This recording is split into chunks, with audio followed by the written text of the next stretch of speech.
ನಮಸ್ತೆ, ನನ್ನ ಹೆಸರು ರುದ್ರೇಶ್ ಅಂತ. Basically I am A business man. Medical store run ಮಾಡ್ತೀನಿ. ನಾನು ಯಾವತ್ತೂ ಚೀಟಿ ವ್ಯವಹಾರ ಎಲ್ಲ ಮಾಡಿರಲಿಲ್ಲ. ಎಲ್ಲರೂ ಹೇಳ್ತಿರೋ ನನ್ನ ಫ್ರೆಂಡ್ಸ್ ಎಲ್ಲ ಹಿಂಗೆ ವಾಕ್ ಮಾಡೋವಾಗ ಬಾಲು ಸರ್ ಫ್ರೆಂಡ್ ಆದರು. ಹಿಂಗೆ ಒಂದು ಚೀಟಿ ಹಾಕಿ ಅಂತ ಹೇಳಿದ್ರು. ನಾನು ಯಾವತ್ತು I am not use to it sir ಅಂದೆ. ಇಲ್ಲ, ನೀವು ಹಾಕಿ ಅಂತ ಹೇಳಿದ್ರು. ಒಂದು 5 ಲಕ್ಷದ್ದು 10 ಲಕ್ಷದ್ದು 2 ಸರಿ ಹಾಕಿದೆ. My journey is from 2 to 3 years with Balu sir.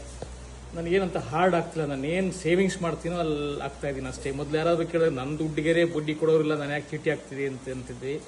ನನ್ನ ಸೇವಿಂಗ್ಸೇ 1% ಮೇಲೆ ನನಗೆ ಇನ್ಕಮ್ ಕೊಡುತ್ತೆ. ನಾನು ಚೀಟಿ ಎತ್ತದೇ ಇದ್ರೂ ಕೊನೆ ಎತ್ಕೊಂಡ್ರು I will get hardly 1% in that. ನಾನೊಂದು ಸೈಟ್ ತೊಗೊಳಕ್ಕಾಗಲಿ, ಮಕ್ಕಳು ಫೀಸ್ ಕಟ್ಟೋಕ್ಕಾಗಲಿ ಯೋಚನೆ ಮಾಡಬೇಕಾಗಿಲ್ಲ. ಆಮೇಲೆ ಅವರು ಅಷ್ಟೇ ತುಂಬ ಫ್ರೆಂಡ್ಲಿಯಾಗಿ ಬಿಹೇವ್ ಮಾಡ್ತಾರೆ ನನ್ನ ಹತ್ರ. ಇಷ್ಟು ದಿವಸಕ್ಕೆ ಫ್ರಮ್ 5 to 6 years ಒಂದಿನೂ ನಾನು ಹಾರ್ಡಾಗಿ ಯಾಕೆ ಇಷ್ಟು ದಿವಸ ಕಟ್ಟಿಲ್ಲ, ಒಂದು 3-4 ದಿವಸ ಲೇಟ್ ಆದರೂ I use to call him and tell, sir late ಆಗ್ತದೆ, ಆಗಲಿ ಬಿಡಿ, you are my VIP customer.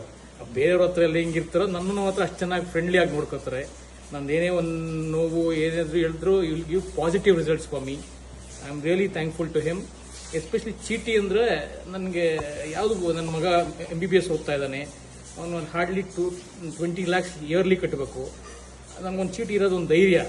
ಈ ವರ್ಷ ಈ ತಿಂಗಳಂದ್ರೆ ಮುಂದಿನ ತಿಂಗಳು ನನ್ನ ಬಿಟ್ಟಲ್ಲಿ ಎತ್ಕೋಬೋದು, ಕಟ್ಟಬೇಕು ಅಂತ.